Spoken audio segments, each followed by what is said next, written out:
नमः शिवाय। श्रीलिंग महापुराण 51वां अध्याय। शिवजी के आवास। सूत बोले, सुंदर वन, भूतवन, भूतों के अलग अलग समूहों के भूतों का निवास स्थान। उच्च भव्य देवकूट पर्वत हैं। इस पर्वत के बड़े बड़े शृंग अर्थात चोटियां हैं। यह शानदार हैं और यहाँ गंदगी नहीं है। यह सोने, वैदर्य मणि, गोभेद तथा अन्य बहुमूल्य मणियों से बना हुआ है। यह चारों ओर 100,000 शाखाओं से समृद्ध है और सब प्रकार के वृक्षों से भूषित है। यह चंपक, अशोक, पुन्नाग, बकुल, असन और पारिजात आदि सब प्रकार के वृक्षों से मंडित है। यहाँ सब प्रकार के पक्षियों के समूह तथा हाथियों के झुंड रहते हैं। यह सैकड़ों धातुओं से विविध रंगों में चित्रित है। विचित्र और विविध फूलों से भरा हुआ है। इसके नितंब नीचे की लटकती फूलों की शाखाओं से मनोहर हैं। इस वन में अनेक प्रकार के पशु रहते हैं। इस वन में शुद्ध और सुस्वादु जल के अनेक धाराएं और झरने हैं। यहाँ बहुत से जलप्रपात हैं जो फूलों से विभूषित हैं। यह वन बहती हुई धाराओं और उनमें तैरते हुए फूलों के गुच्छों से सुंदर है। भूत वन का रंग स्निग्ध अर्थात मनमोहक है। इस वन में बड़ी गहरी जड़ों और स्कंधों वाले महान वृक्ष हैं। इन वृक्षों की सघन छाया चारों ओर 10 योजन फैली हुई है। यहाँ पर नाना भूतगणों के निवास स्थान हैं। महान आत्मा शंकर महादेव भव का महामणियों से विभूषित दीप्त निवास है, जो अलग अलग रूप और आकार में है। स्फटिक का बना हुआ गोपुर अर्थात फाटक है। सोने की बनी हुई चहार दीवारी है। मणियों से जड़ित तोरण लगे हुए हैं। वहाँ मणिमय भव्य सिंहासन हैं।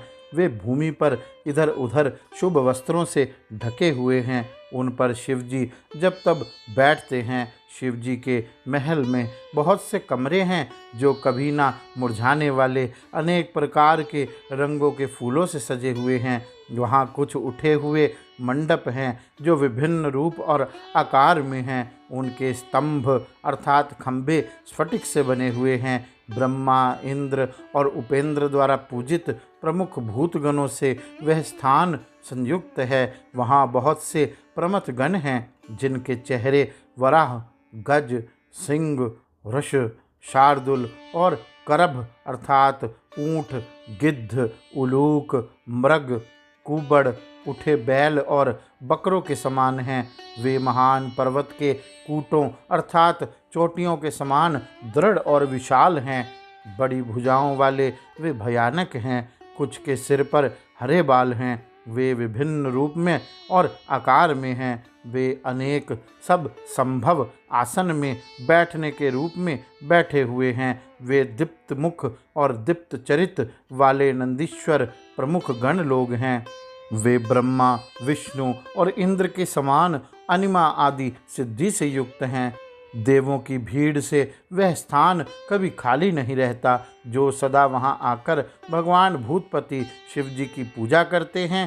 शंकर महादेव प्रमथों के देव की पूजा सिद्ध, गंधर्व, देवगण, ब्रह्मा तथा अन्य जैसे उपेंद्र आदि करते हैं। वे पूजा के समय झर्र झर्र, शंख, पटह, भेरी, डिम डिम और गोमुख वाद्य यंत्रों का उपयोग करते हैं। पूजा के समय वे निम्न, मध्य और उच्च स्वर में गाते हैं। वे पूजा के समय नाचते, कूदते और चिल्लाते भी हैं। जय का नारा लगाते हैं। जब शंकर की पूजा की जाती है तो वहाँ ऐसा लगता है जैसे कैलाश शंख के 2 शोभायमान भागों में बट गया हो। कैलाश यक्षों के राजा कुबेर का निवास तथा अन्य महान आत्माओं का निवास भी है। वहाँ भी देवेश का महल अर्थात आवास है। वह वहाँ उमा और गणाधिपों के साथ ठहरते हैं। वहाँ कुबेर के शिखर पर बहुत जलों से भरी कमलों के पुष्पों से युक्त मंदाकिनी बहती है।